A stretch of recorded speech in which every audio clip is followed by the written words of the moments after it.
In this episode, we are going to implement signup functionality for our Directus and Next.js app. As you will see, this is very easy.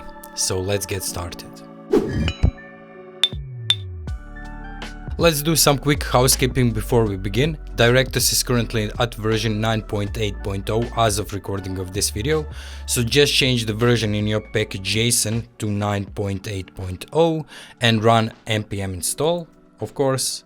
And then after that, you need to run npx directus database migrate latest to update your database. I already did this. My Directus installation is up to date, so I'm not going to run this.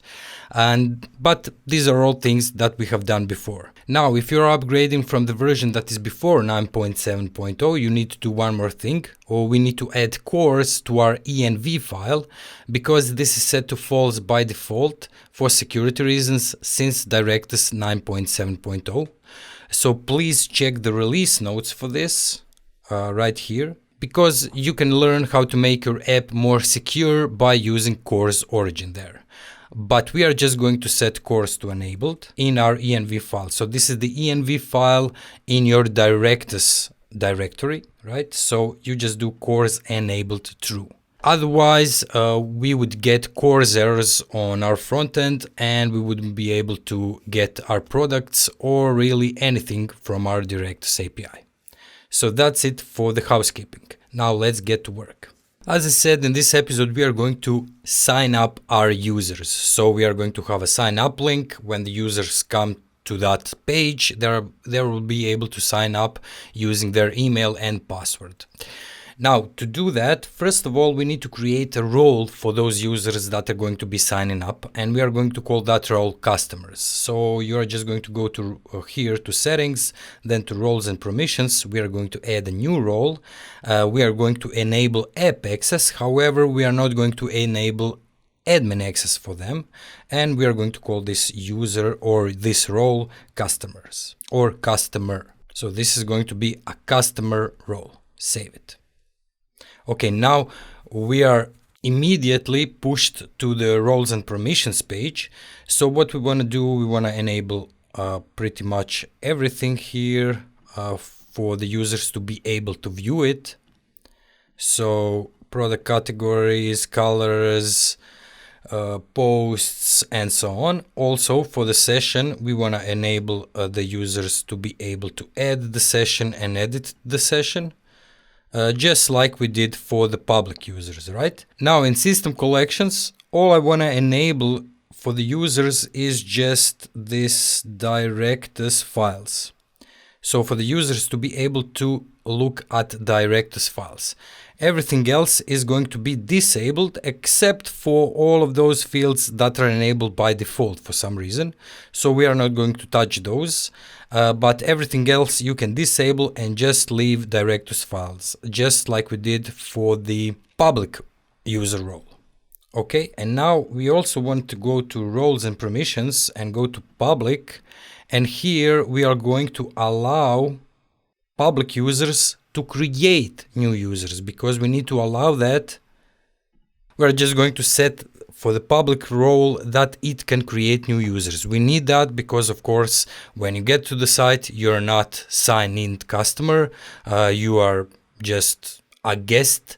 So you need to be able to create a new user by providing your username and password.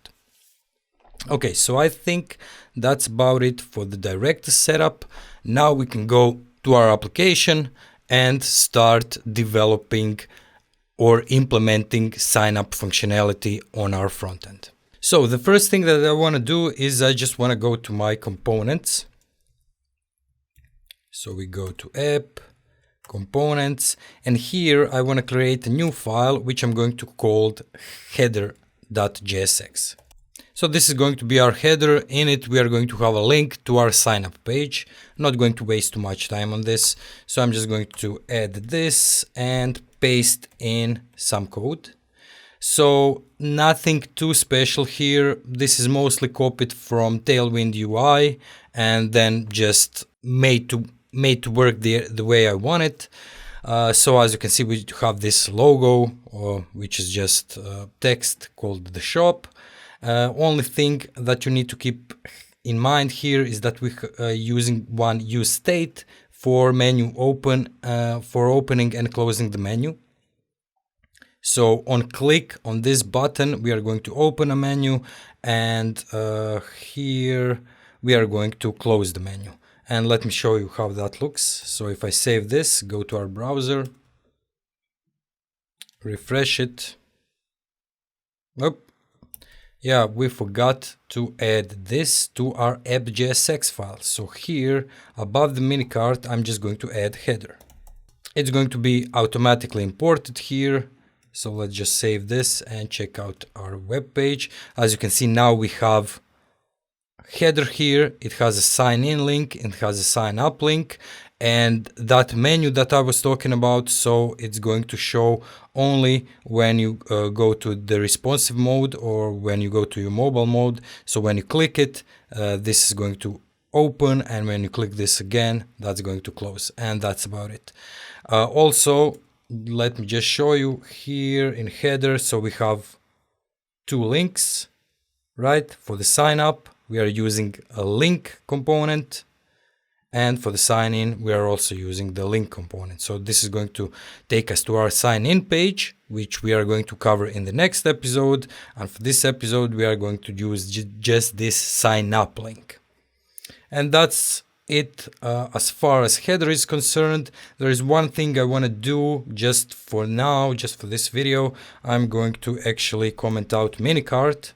So when we save it, that we don't have that minicart here. We are just going to have header for now. And in one of the later episodes, we are actually going to integrate minicart somewhere around here. So when the user clicks it, it can see what his cart or her cart currently looks like, instead of just displaying that over here. So now I'm going to create our sign up page. So I'm going to go to my pages, and inside of pages, I'm going to create a sign up page. I'm just going to call it signup.jsx.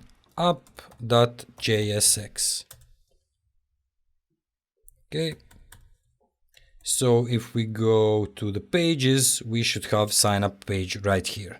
Of course, you know that Nextjs is using this structure here to route our pages. So it's very important that you call it sign up, because in header.jsx, we are here on the link. Actually, this link is for the home page. So let me just find it. So here for the link is sign up, right? href here is sign up, so our page also needs to be named sign up. Next, I'm just going to paste in some code, and this is mostly just HTML. We have a 4-minute, we have our input for the email address, and we have a password field for our password. Important thing here to note is that you need to add names to them. You will see why in just a second. So we have a name here, and we also have a name here. So these names are going to be our references to the values of those fields. So here in form, what I'm going to do is I'm just going to add, so on submit, when somebody submits something, we are going to handle that submit, and we are going to send an event in it. So this is going to actually be most of our logic here in this file, in this signup page, as you will see. But let's just see how signup works right now. So we are going to create a handle submit function. And first of all, what we need to do, we need to prevent default, because when somebody clicks the button to send the request, if we don't prevent default, our page is going to refresh, which forms do, right? So we need to prevent that functionality. So we do prevent default. Okay. And now let me just show you how this is going to work. So for example, I want to get the value of our email.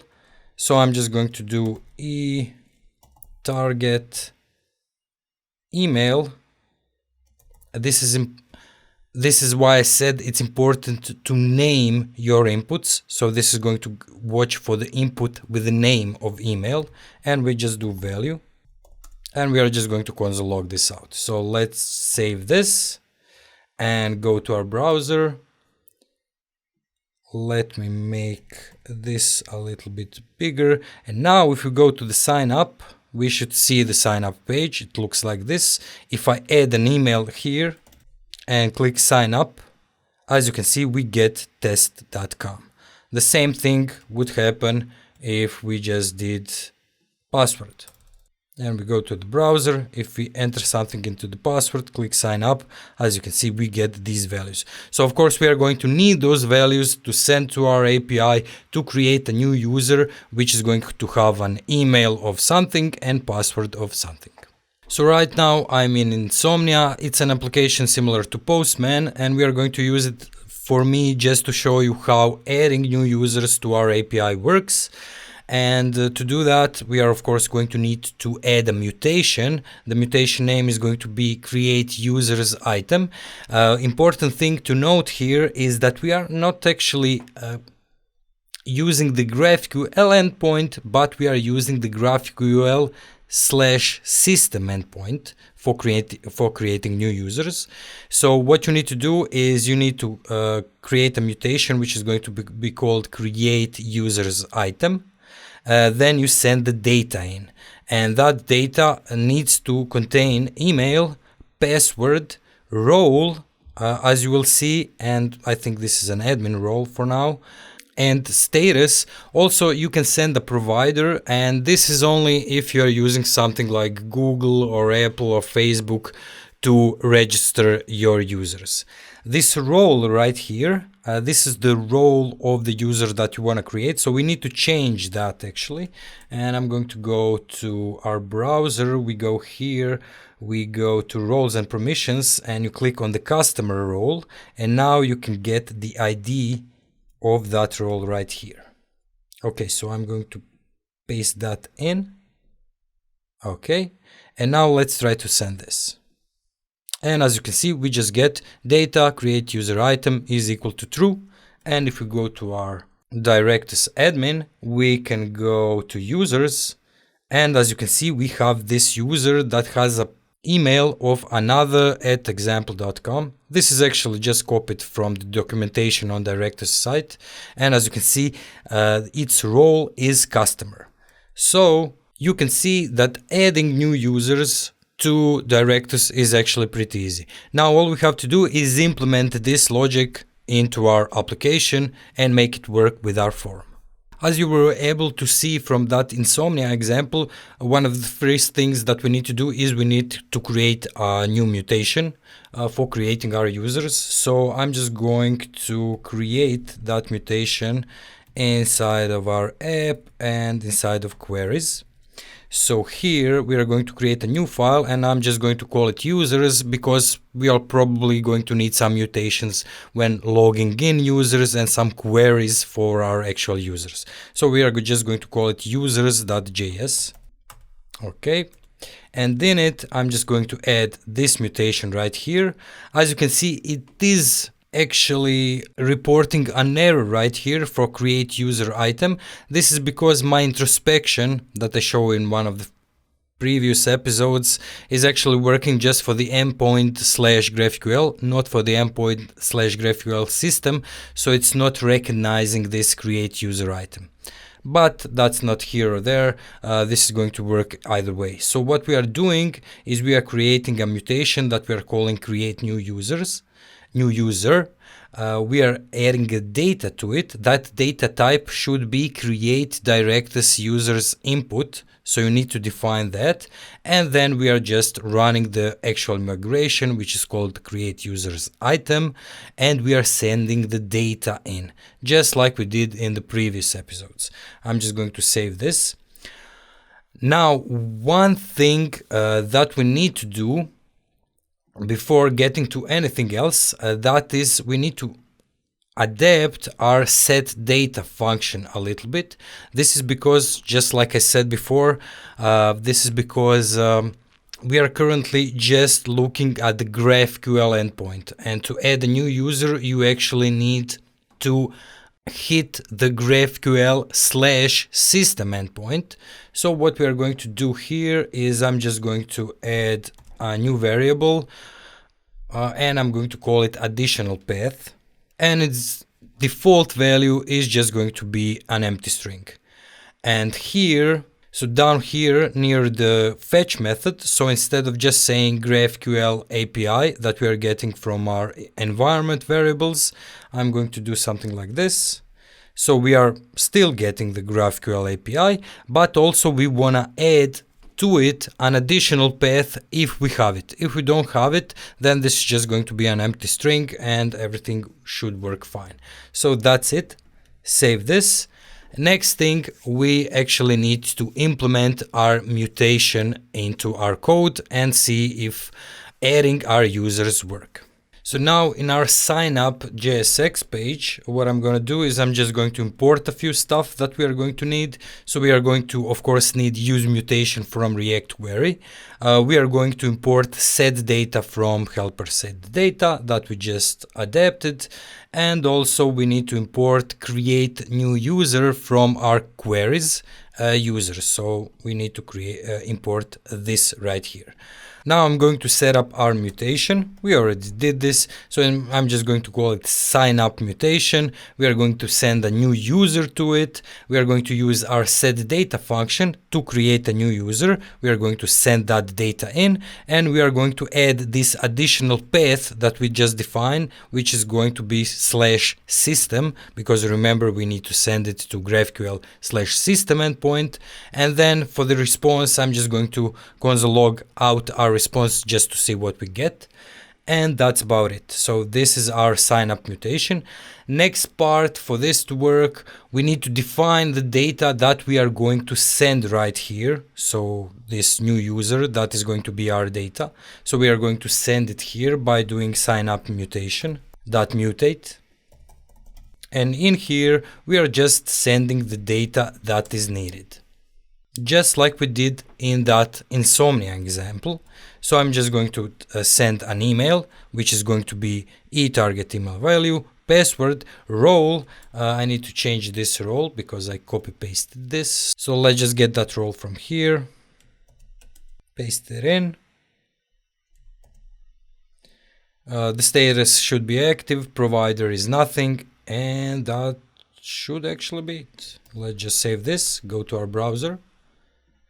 Go to the sign up page, let's refresh it and try it out. So let's do not test@test.com because that's my admin user, admin email address. So this one is going to be john@do.com,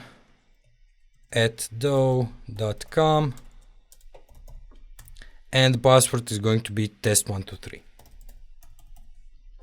Now if we click sign up, as you can see, create user item is equal to true. Great. If we go to our administration, go to the users, as you can see, we now have John Doe right here.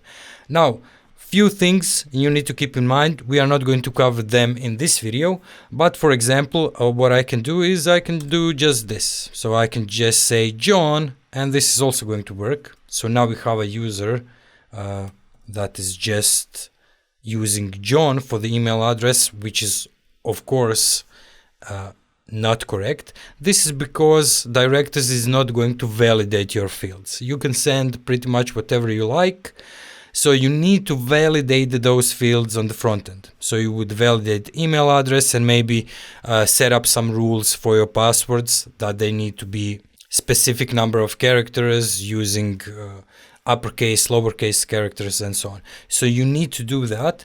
The only thing that you are going to get from this response, which I think is the only error that you can have, is if you do john@do.com